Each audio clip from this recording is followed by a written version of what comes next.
Hi, I'm going to try and pack as much as I can in about river cruises in Russia in 3 minutes. So let's start. What do we mean by a river cruise in Russia? Well, generally it means the distance, the cruise between St Petersburg and Moscow or vice versa. The cruise itself usually takes somewhere around 6 days, but the holiday will be longer dependent on how long you actually spend in St Petersburg and Moscow. So there will normally be 2 or 3 days in either of those, which can be done either on the ship, hence it looks like you've got a longer cruise, or it can be done in hotels. So those are the two options. So what can you see on a Russian river cruise? Well, I've already mentioned St Petersburg. You can see places like the Hermitage, which obviously you can get involved with things like Fabergé, and also really get to grips with the Tsars and Tsarinas. There's the Winter Palace and the Summer Palace at Pushkin as well.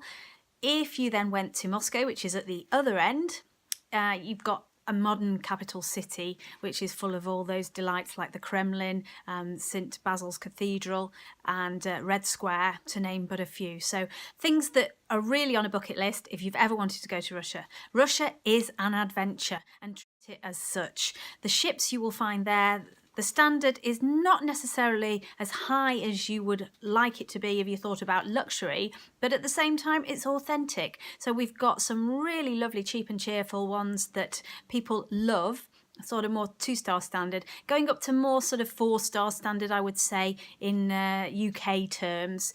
The ships are quite old, but again, put that to the back of your mind and think of it as an adventure. Will you need a visa? Yes, you will need a visa, but visas are quite expensive, so do bear this in mind. It would cost you about £150 if you're going to do it yourself, but through an agent, which is how we recommend you do it because it's quite complicated, it would probably rise to about £300. But don't let that put you off. What's the best time of year to go? Well, you've got to think, is the weather good at both ends of the cruise? So that really means for it to be a nice temperature rather than chilly, we would say sort of mid-June to the start of September are your ideal times to go.